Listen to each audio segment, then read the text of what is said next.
Hi മക്കളെ, മസനഗുഡി വഴി ഊട്ടിയിലേക്കൊരു യാത്ര കേൾക്കാൻ നല്ല കോമഡിയാണല്ലേ ഇപ്പോൾ.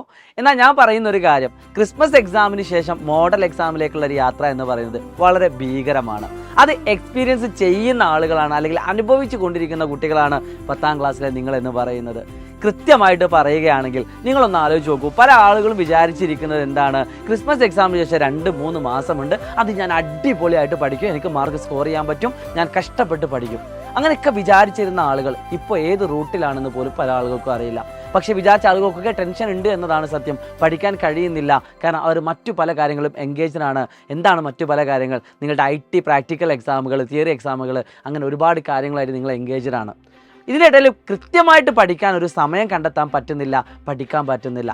ഈ പറഞ്ഞ പ്രശ്നങ്ങളുള്ള ആളുകൾ തീർച്ചയായിട്ടും ഒന്ന് കമൻറ്റ് ചെയ്യുക. കാരണം ഞാൻ അനുമാനിച്ച, അല്ലെങ്കിൽ ഈ ഒരു കാര്യം എൻ്റെ ഈ ഒരു കാഴ്ചപ്പാട് ശരിയാണോ എന്ന് എനിക്കറിയണം. അതുകൊണ്ട് നിങ്ങൾക്ക് ഈ ഒരു ഫീലാണ് നിങ്ങളുടെ ഉള്ളിലുള്ളതെങ്കിൽ തീർച്ചയായിട്ടും കമൻറ്റ് ചെയ്യുക. ഇനി ഇതൊന്നും അല്ല, മറ്റെന്തെങ്കിലും ആണ് എന്ന് തോന്നുന്നുണ്ടെങ്കിൽ അതും കമൻറ്റ് ചെയ്യുക കേട്ടോ.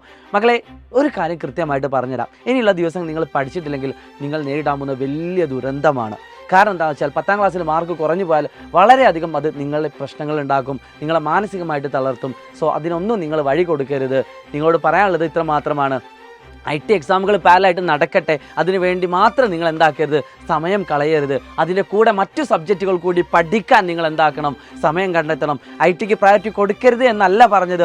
IT പഠിക്കുന്നതിനോടൊപ്പം തന്നെ പറ്റുകയാണെങ്കിൽ നിങ്ങൾക്ക് ഇഷ്ടപ്പെട്ട സബ്ജക്റ്റുകൾ മാത്രം പഠിച്ചുകൊണ്ട് പോകുന്നതിന് പകരം നിങ്ങൾക്ക് ടഫുള്ള സബ്ജക്റ്റുകൾ കൂടി പഠിക്കേണ്ട സമയമാണ്. ടഫുള്ള ചാപ്റ്റേഴ്സ് കൂടി പഠിച്ച് ക്ലിയർ ചെയ്യേണ്ട സമയമാണ്. നിങ്ങൾക്ക് ഈ ചാനലിൽ ഒരുപാട് വീഡിയോസുകളും ചാപ്റ്റേഴ്സുകളും ഒക്കെ അവൈലബിൾ ആണ്. നിങ്ങൾക്ക് ഏത് ചാപ്റ്റർ വേണമെങ്കിലും ഈ ചാനലുകളിലുണ്ട്. നിങ്ങൾക്ക് ടഫുള്ള ചാപ്റ്റേഴ്സുകളൊക്കെ നിങ്ങൾ പഠിച്ച് ഇപ്പോൾ തന്നെ സെറ്റ് ചെയ്ത് വെക്കുക. എന്നിട്ടൊരു ഫൈനൽ റിവിഷന് വേണ്ടി കാത്തിരിക്കുക.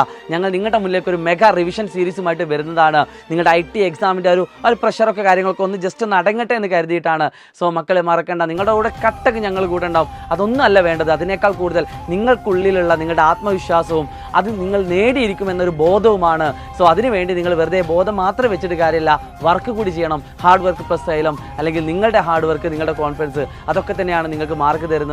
സോ ഈ ഒരു വീഡിയോ നിങ്ങൾക്ക് ഉപകാരപ്പെട്ടുവെങ്കിൽ ഇതേപോലെ നിങ്ങളുടെ ഫ്രണ്ട്സും ഇതേ സിറ്റുവേഷനിൽ നിൽക്കുന്ന ആളുകളുണ്ടാവും, അവർക്ക് ജസ്റ്റ് ഒന്ന് അയച്ചു കൊടുക്കുക.